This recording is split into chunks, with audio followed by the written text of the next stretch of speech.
watching. Subscribe. Hello, you're watching ScreenStalker. I'm Elfagador Laurie Blake. This is Chopper Pete now, and it is E3 week! Because we are Ric Flair levels of excited for the annual Electronic Entertainment Expo, or E3, and Microsoft kick things off this year with a pretty epic press conference.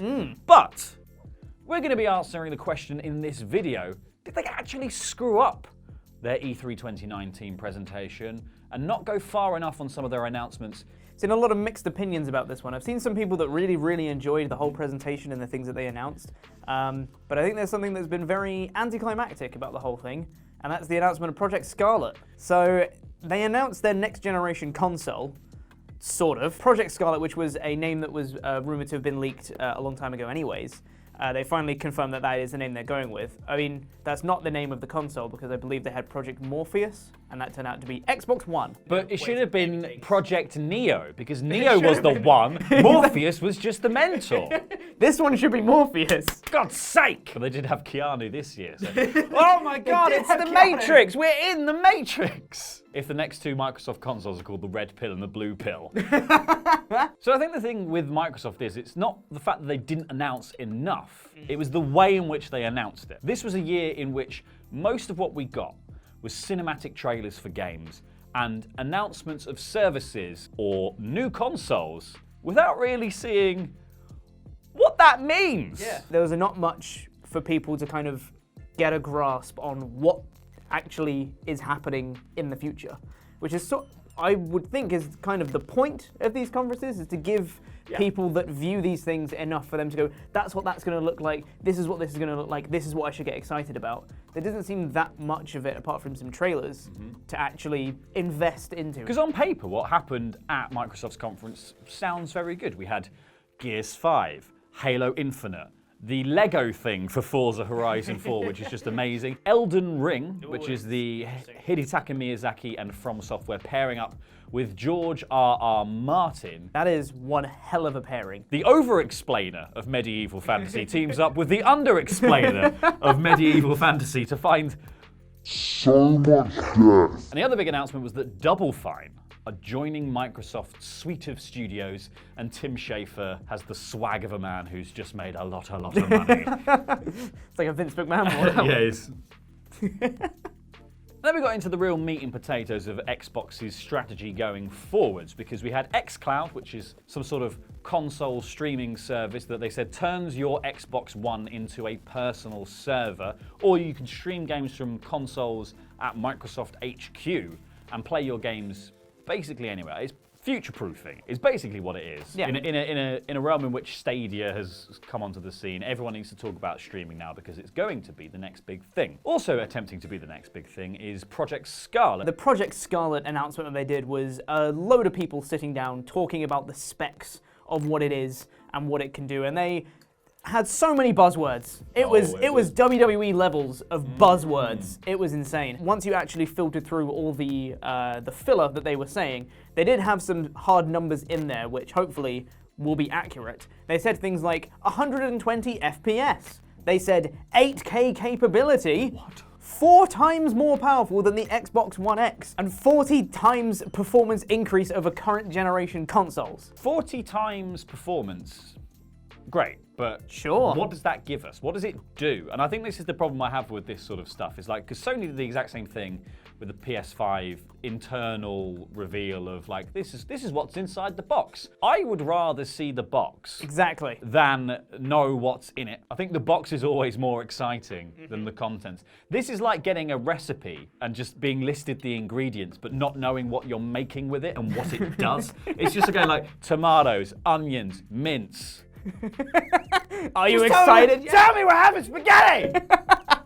They also said there's a new generation of SSD inside, which is meant to be being used as RAM. And the guy actually said that it was the combination of the SSD and the solid state drive that will be the pinnacle of this next generation, but SSD stands for solid state drive, so... These are the same thing. It's the Spider-Man meme of them pointing at each other. Just two SSDs. SSD and a solid state drive. Just, huh? I just don't understand why you would do this. Like, we all know that the next generation of console is coming, and to just list things that, like, and not show those things particularly exactly. is weird. Because, like, the only glimpse we got of anything that would be to do with Project Scralett was that Halo Infinite is coming in holiday 2020 and is going to be a launch title for Project Scralett, but probably going to be cross-generational as well, I would assume. And we got a cinematic trailer for Halo Infinite that didn't really show a lot. It looked very nice, but it doesn't show any gameplay, so it's very hard to sort of get excited about Master Chief bumbling around in a little spaceship. Yeah, exactly. It seems very strange to me that they would not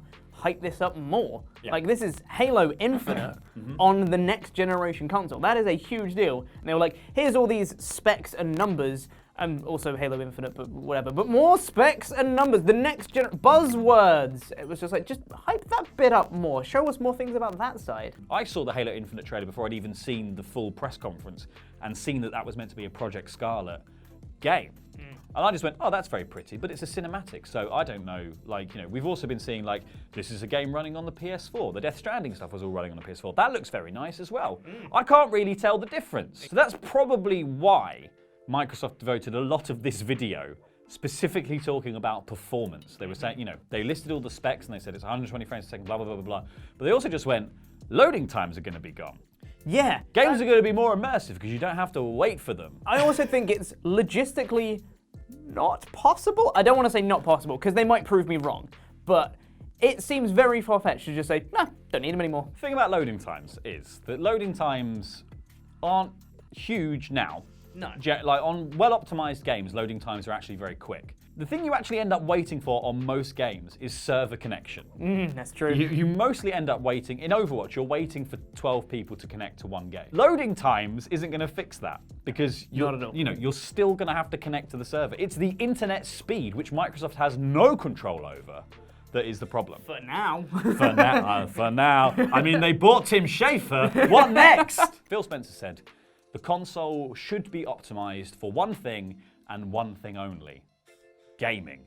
And this is Microsoft essentially trying to do the opposite of the launch of the Xbox One. The foot shooting that was so bad they're still trying to walk it off now. They're essentially trying to position themselves ahead of the curve, ahead of Sony specifically, and being like, this is a console for gamers. We're doing this thing. It's going to reduce loading times. You're going to get in your games faster. All we care about is you playing your games as efficiently and easily as possible. And that's why some of the quotes from the video said things like, when we think about the future of gaming, it's not just PC, it's not just console, it's not just mobile, it's really all of the above. A gangbang of technology. And so the final thing they said about Project Scralett was, this isn't just a console launch, this is about the future of gaming. Phil Spencer was suggesting in the video that when Project Scralett launches, it will be cross-generational, so it'll be backwards compatible, most likely, with all of Xbox. Which seems weird that they're harping on about all these, the loading times will be less, we're going to have this new transformative, immersive, yada yada yada, but also you can play these games that are objectively worse that we've just been saying we should just be trying to get rid of. You can play all those still. If you like loading times, come back. Don't worry, we're not just going to play Halo monopolize Combat them. Evolve. Infinite, that thing loads rapidly. I want to enjoy my loading screens, damn it! When am I going to sip my tea, you pricks? I need a time to go to the toilet. The Project Scralett tagline is going to be, no loading, no pausing, never turn off, never poo, you can't leave. It's just not immersive. Yeah. You just can't leave. It's the Matrix. It is the fucking Matrix.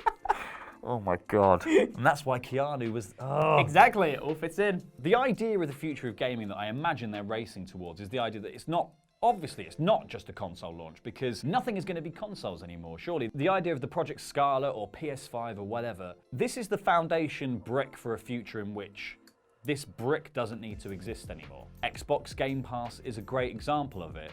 You get access to a library of things that you can put anywhere you want them to. xCloud is the same thing. You should be able to play games on your phone, on your whatever. Suspiciously, Microsoft are turning up at the Nintendo conference tomorrow, apparently, so likely on bloomin' Switch. However, That future for gaming is very hard to quantify when you can't see what it looks like. And I think Stadia, in its initial announcement, did a much better job of showing off the idea of what this future would look like. You could be looking at a game on YouTube, there'll be a pop-up at the end of it and it says, do you want to play Assassin's Creed Odyssey now? And you go, yeah, sure, I'll play Assassin's Creed Odyssey. Click that button, it starts playing on your laptop. You pick up your phone, you're about to leave the house, you press a stop button there, you press a button here, and you're playing on from where you got to in that game here. I can understand that, because I'm stupid. I need to see it. I need to see it in action to be excited. And when I saw that, I was like, that is really cool. It's the same with the Nintendo Switch. When I first saw the actual physical act of taking the handheld console, putting it in a little dock thing, and then from the moment I was out in the game, it pops up on the telly,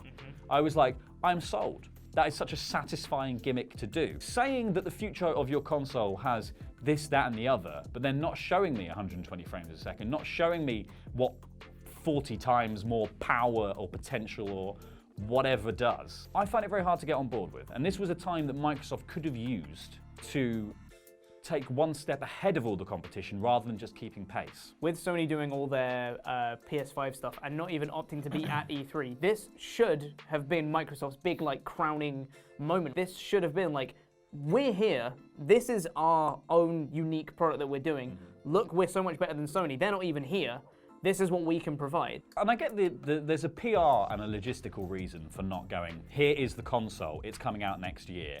This is what it does. Get really, really excited. And then being like, we have to sort of sit through this Christmas and all of next year until it comes out and then people will buy it at Christmas. However, if you're pitching your console as this future-proofed, everything is cross-generational, you can play the games from your Xbox One X that you already own and that are on your Games Pass library or just in general tied to your Xbox account, you can play these on Project Scralett in future.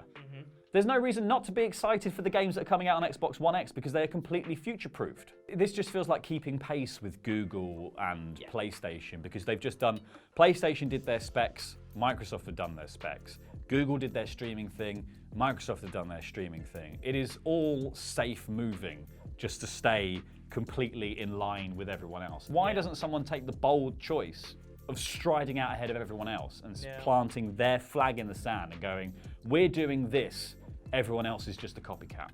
So maybe we answered the question, maybe we didn't, but leave us a comment down below to let us know what you thought of Microsoft's E3 conference and watch the videos over there for more awesome ScreenStalker content. I've been Elfakador Laurie Blake, this has been Chopper Peak now, and remember, we're watching.